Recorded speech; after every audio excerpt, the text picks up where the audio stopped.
there is...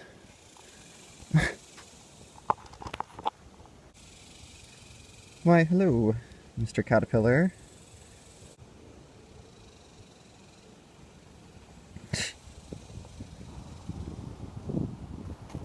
What the hell kind of omen is it when a caterpillar lands on your glasses? Hey everyone, it's Travis, the Pagan Scholar. Yes, out in the creek in the very hot Texas summer, but you can listen to the cicadas while I talk to you about tarot cards and poetry. This episode is going to be about the Strength card, and as is the trend with all of these videos, my interpretation has been not what is typically associated with the interpretation of that card. To dive into Binabel Wynn's interpretation, or the authority that I'm using, triumph of love over hate. Compassion is strength. Beneficent fortitude.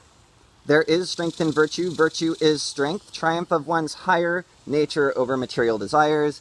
The Strength card is about domination over the seeker's fears. That works, I guess, with my interpretation of strength. However, I've always viewed strength as like glacial fortitude or drop-dead gorgeous composure. You know, I've always viewed strength as not necessarily psychological well-being that's talked about, the recognizing that, you know, rising above anger, rising above a grudge and all this other stuff. That is strength, totally.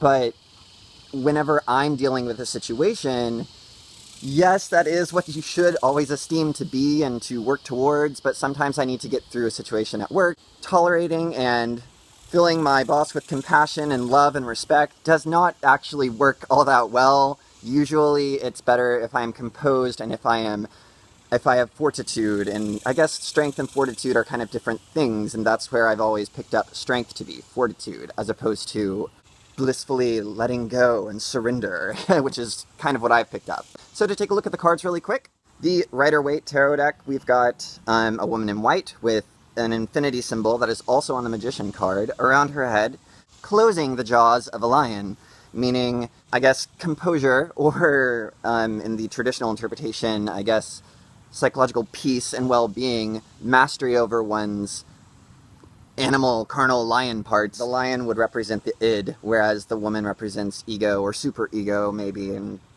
I guess super-ego would be the infinity symbol above her head. Yeah, it's not a bad card. It's pretty neat. For the Fantasy Tarot deck, guys, I've had this deck for a long time.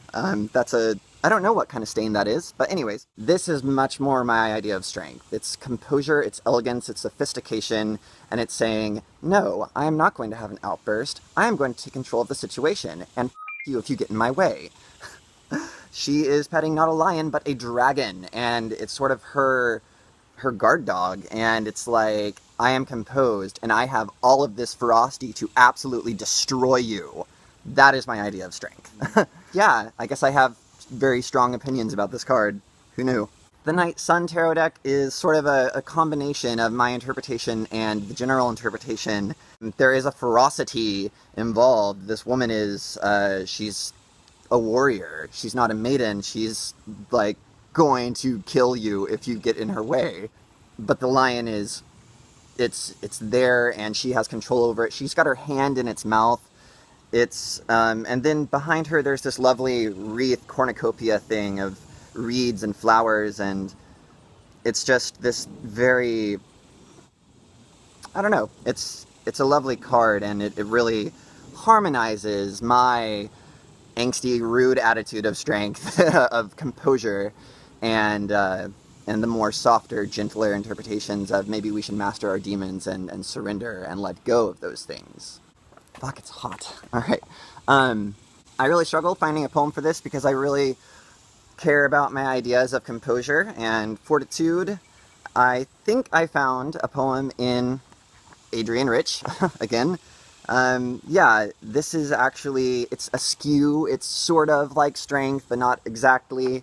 I really appreciate all the suggestions. I did immediately think of Maya Angelou, Phenomenal Woman, but I am not a woman. I cannot read that. I mean, I can, and I can appreciate it, and I do appreciate it, but that is not my message to deliver, and I feel like I would be appropriating like the feminine mystique if I were to read you that poem and explain to you, this is strength. See? I mean, I don't want to be that guy. I don't want to be that douchebag. So read Maya Angelou, Phenomenal Woman, and it is strength, incarnate, embodied. But until then, Adrienne Rich. I am really in love with this poem, partially because it is just amazing, but also because I work in a jewelry store, much to my chagrin, and I deal a lot with diamonds, and I really hate diamonds, but this poem has kind of reignited or not reignited, because I never loved diamonds in the first place, but it has given diamonds a new theme, a new genre for me to think about and contemplate, a new paradigm, I guess, to understand. This is called The Diamond Cutters. However legendary, the stone is still a stone. Though it had once resisted the weight of Africa, the hammer blows of time that wear to bits of rubble the mountain and the pebble, but not this coldest one. Now, you intelligence, so late dredged up from dark, upon whose smoky walls bison took fumbling form, or flint was edged on flint, now, careful, Avariste, delineate at will incisions in the ice. Be serious, because the stone may have contempt for too familiar hands. And because all you do loses or gains by this, respect the adversary. Meet it with tools refined, and thereby set your price. Be hard of heart, because the stone must leave your hand. Although you liberate pure and expensive fires fit to enamor Shebas, keep your desire apart. Love only what you do, and not what you have done. Be proud when you have set the final spoke of flame in that prismatic wheel. And nothing's left this day except to see the sun shine on the false and the true, and know that Africa will yield you more to do. Yes! Fuck yes! Anyways, that is strength. That is showing up to a situation with poise and elegance and refined demeanor and saying, no, you, I am in control. It's sort of the difference between fury and rage. I guess fury is controlled, it's channeled, it's a diamond, it's hard, or it's a flame of, I don't know, it's something. Rage is bloodlust and all over the place. That's the animal, that's the lion. The diamond cutters, it's, oh my god. Okay, so, first stanza. The diamond is the lion in the strength card. That's what I'm talking about. Or it's not the lion, but that's what we're going with right now. If you're a diamond cutter, you have the stone, and it has taken millennia to form from coal. And it has resisted the weight of Africa, and fumbling hands, and crumbling mountains, and all this stuff, but not this one particular stone. This is a piece of strength that has resisted time. It is forged in the furnace of time. Second stanza. Now you intelligence, so late dredged up from dark, upon whose smoky walls bison took fumbling form. Intelligence, the woman handling the lion. All of history, you know, you were once a caveman, you were drawing on walls of bison and making flint. Now you're not making flint, you're cutting diamonds. See how far you have come, look at your lineage, everything you have to draw upon. Be serious, because the stone may have contempt for too familiar hands. It's sort of like, don't take this lightly.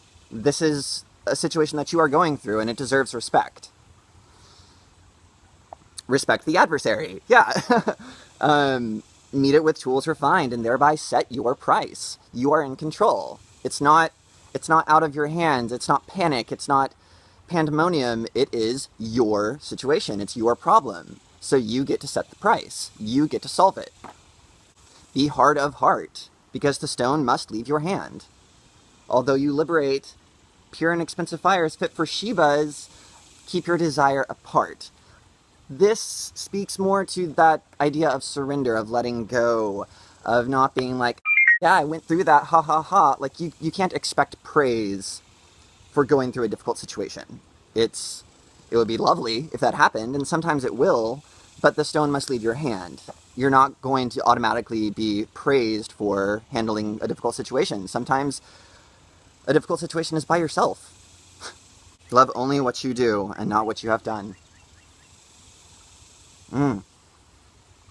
Be proud when you have to set that final spoke of flame. And this is contradictory to what I just said, don't yak about it, but it's like, be proud of yourself for coming through a situation so difficult. I am sweating, it is so hot, and my hair looks so gross, but anyways, yeah, be proud. This is the last stanza.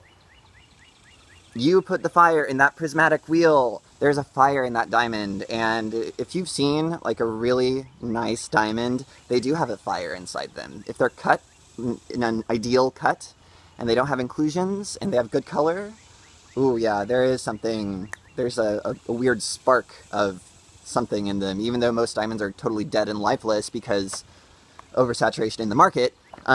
Yeah, an ideal cut diamond, ooh, it's dangerous. It's got something inside of it.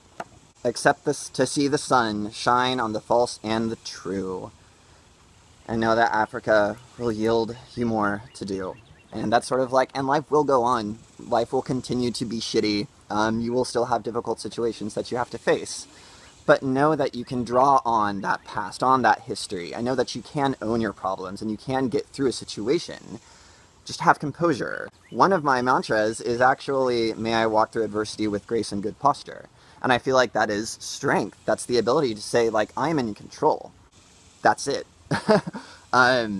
This has been my rambly video of me sweating in the creek. I hope you have enjoyed the cicadas. I am gonna get inside in the air conditioning and edit this. So, I hope you enjoyed the video. A like is appreciated, a subscription even more so, and as always, merry meet, merry part, and merry meet again.